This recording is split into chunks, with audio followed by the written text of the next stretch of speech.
আমাকে তো একটু দে, সব তো তুই খেয়ে নিলি নাকি রে? ওই তো আমার বক্স থেকে খা না, মিক্স চাউ সকালেই আমাদের কাজের মাসি করে দিয়েছে। তাহলে তুই খাচ্ছিস না কেন? রোজ আমার খাবার খেয়ে নিস। বেশ করি, আসলে কি বলতো, তোর এই বক্সের খাবারগুলোতে মা মা গন্ধ থাকে, যত্ন করে ভালোবেসে রান্না করা। আমার খাবারগুলো দেখ, বানাতে হয় বানিয়ে দিয়েছে। কি যে বলিস তুই! আমি রোজ সামান্য রুটি তরকারি আনি, আর তুই তো নিত্য নতুন খাবার আনিস। আমার বাড়িতে অনেক কাজের লোক, বুঝলি, তাই নিত্য নতুন হরেক রকম রান্না হয়। আমার মা তো পারতপক্ষে রান্নাঘরে ঢোকে না, বলে নাকি স্কিন খারাপ হয়ে যাবে। তাই তো আমার ব্যাগে দামি খাবার পাবি, কিন্তু মায়ের যত্ন পাবি না। মন খারাপ করিস না তো, রোজ তোর জন্য আমি খাবার আনবো। তবে হ্যাঁ, এগুলো কিন্তু বাসি রুটি। আমাদের ছোট একটা খাবার হোটেল আছে, জানিস তো? আগে বাবা চালাতো, বাবা মারা যাবার পর মাই চালায়। রাতে রুটি তরকারি হয়, দুপুরে ভাত। বাসি তো কি হয়েছে, আমার সাথে ফর্মালিটি করছিস? না তা নয়, আসলে তোর তো এসব অভ্যেস নেই, তাই বললাম। রাতে রুটি যদি বেঁচে থাকে সেগুলোই সকালে আনি। তুই যা আনবি আমি তাই খাবো রে। আমার টিফিনটা খেয়ে উদ্ধার করিস প্লিজ, বাড়ি ফেরত নিয়ে গেলে আবার বকা খাবো। বুঝেছি, এবার তাড়াতাড়ি খা, অনার্স ক্লাসটা মিস করা যাবে না। হ্যাঁ হ্যাঁ, হয়েই এসেছে। কাল আমার জন্য আনবি কিন্তু, শীতকালে সবজি খেতে কি যে ভালো লাগে কি বলবো।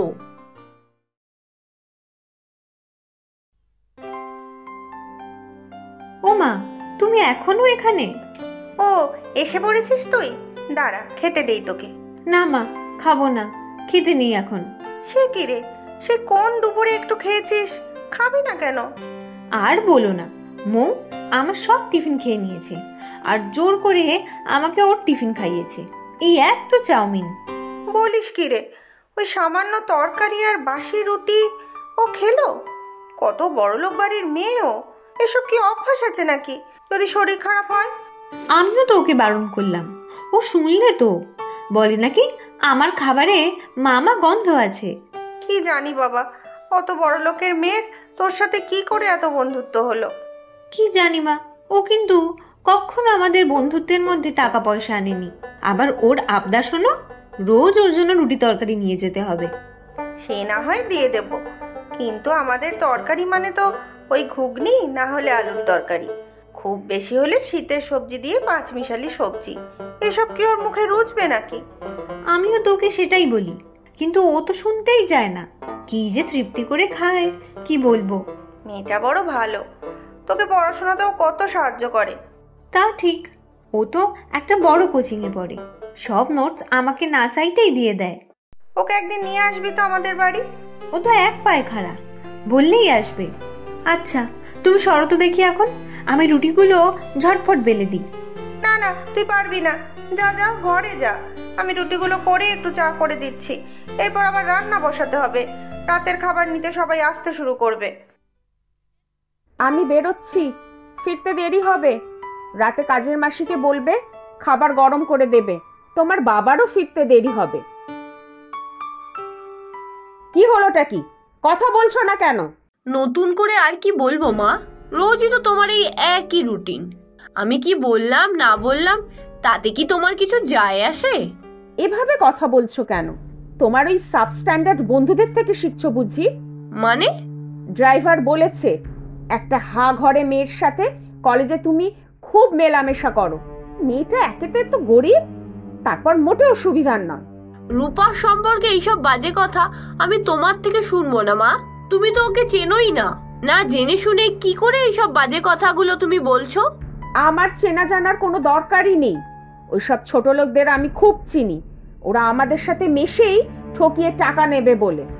রূপা মোটেও ওরকম নয়। প্রথম প্রথম ওরকম মনে হয়, কদিন পরেই দেখবে নিজের দুঃখের ঝুলি খুলে তোমার থেকে টাকা চাইছে। আমি এই নিয়ে তোমার সাথে কোনো কথা বলতে চাই না, তুমি যাও যেখানে যাচ্ছিলে। তুমি এখন বড় হয়েছো, তাই সাবধান করছি, যখন ঠকবে তখন বুঝবে। আর শোনো, তোমার ফাইনাল পরীক্ষার পরে বাইরে চলে যাবে হায়ার স্টাডিজের জন্য, তোমার বাবা সব ব্যবস্থা করে দেবে। তুমি কলেজে ভর্তি করতেই বারণ করেছিলাম আমি। আমাকে একবার জিজ্ঞাসা পর্যন্ত করলে না? তোমরা যা চাইবে তাই আমাকে করতে হবে। আমি এখানেই থাকবো, কোথাও যাব না। জেদ করো না মৌ, যেতে তোমাকে হবেই। আমরা তোমার বাবা মা, তোমার খারাপ চাইবো না। আমি কি চাই কোনোদিন জানতে চেয়েছো? কোনোদিন একটু পাশে বসে আমার সাথে কথা বলেছো? উফ, আবার সেই ডিসগাস্টিং কথাবার্তা। এত ভালো স্কুল কলেজে পড়েও কিছুই শিখলে না তুমি। আমি বেরোলাম, খেয়ে নিও। এই নে তো সব নোটস, আমি এক কপি ফটোকপি করে রেখেছি। সত্যি রে, তুই না থাকলে হয়তো পাশই করতে পারতাম না। অনার্সটা প্রথমে এত কঠিন লাগতো, এত টাকা খরচ করে তো টিউশন পড়ার ক্ষমতা নেই আমার। উফ, আবার শুরু করলি? ভালো লাগে না এইসব এখন। কি হয়েছে বলতো? আমাকে মা বাবা বাইরে পাঠিয়ে দেবে পড়াশোনার জন্য। হঠাৎ করে খুব চিন্তা করতে শুরু করেছে মা বাবা আমার জন্য। ও আচ্ছা, কবে যাচ্ছিস? আমি যাব না, আমাকে জিজ্ঞাসা পর্যন্ত করেনি। আমার কি ইচ্ছা অনিচ্ছার কোনো দাম নেই? আমি এখানেই থাকবো, চাকরি করব, পড়াশোনা করব, যা করব এখানেই করব। আচ্ছা আচ্ছা, তখন দেখা যাবে। এখন তো ফাইনাল পরীক্ষার দেরি আছে।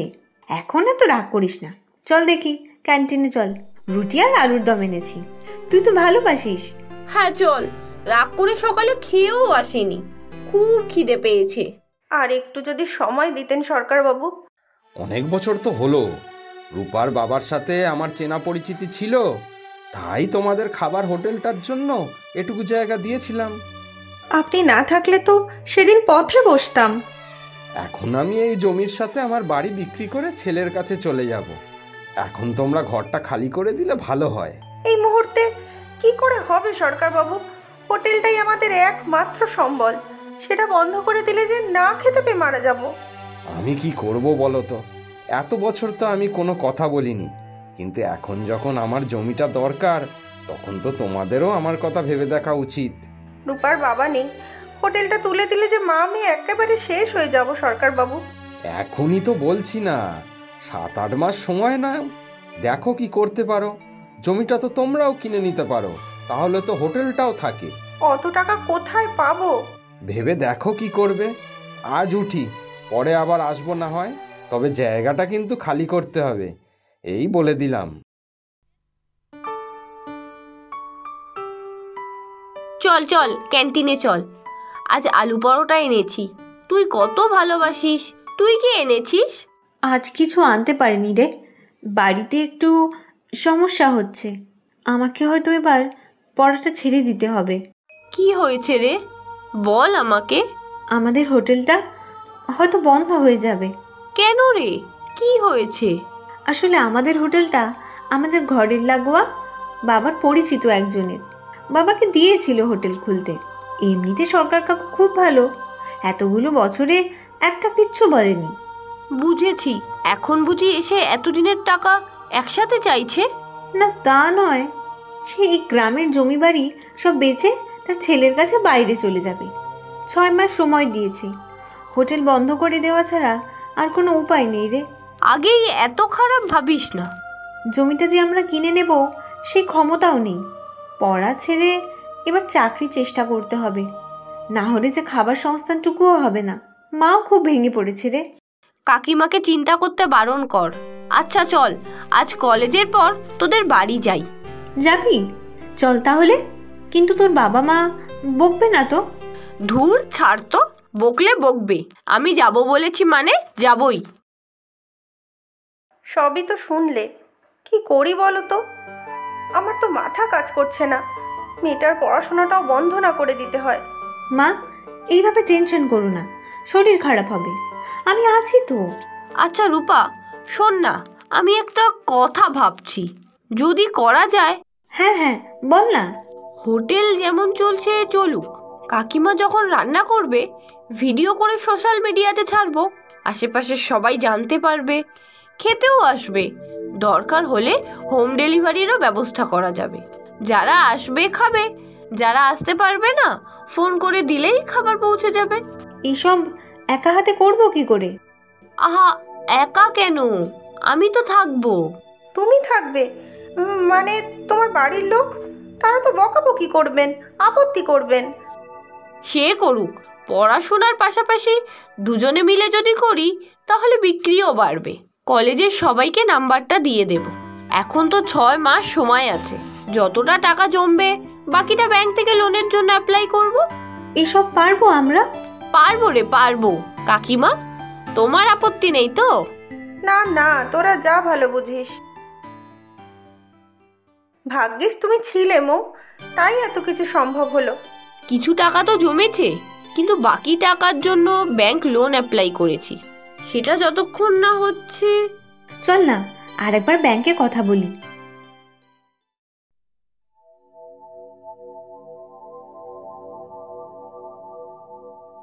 মা, তুমি এখানে?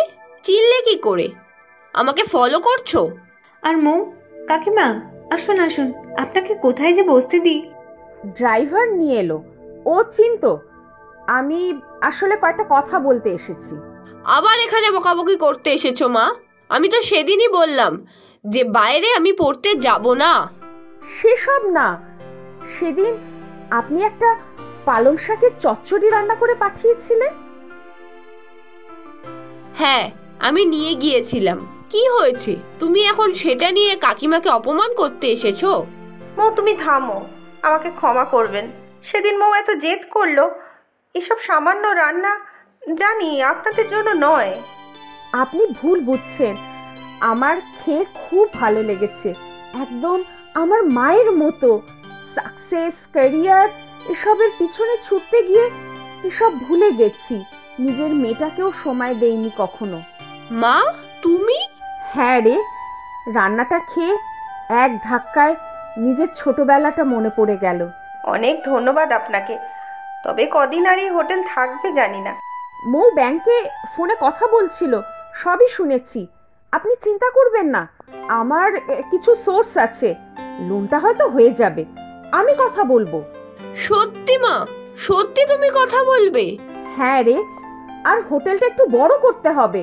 তোরা যেরকম ভাবে সোশ্যাল মিডিয়াতে দিয়েছিস দেখেছি, কিন্তু আরো ভালোভাবে মার্কেটিং করতে হবে, সেদিকটা আমি দেখছি। আপনি সত্যি এসব করবেন কাকিমা? আমার তো বিশ্বাসই হচ্ছে না মা। কি বলে যে ধন্যবাদ দেবো আপনাকে। ধন্যবাদ তো আমার দেওয়ার কথা, আমাকে বদলে দেবার জন্য। প্রচুর সঠিক উত্তরদাতাদের মধ্যে থেকে আমরা বেছে নিয়েছি 10 জনের নাম। গল্পের নাম লায়েক ছেলে।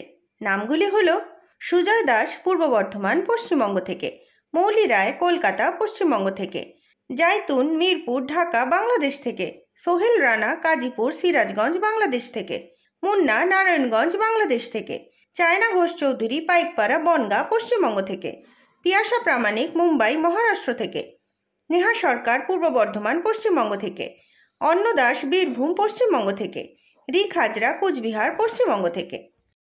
আজকের প্রশ্ন, রূপা টিফিনে কি খেতে ভালোবাসতো? তোমরা প্রশ্নের উত্তরের সাথে নিজের নাম আর কোথায় থাকো সেটাও লিখে জানাবে কিন্তু।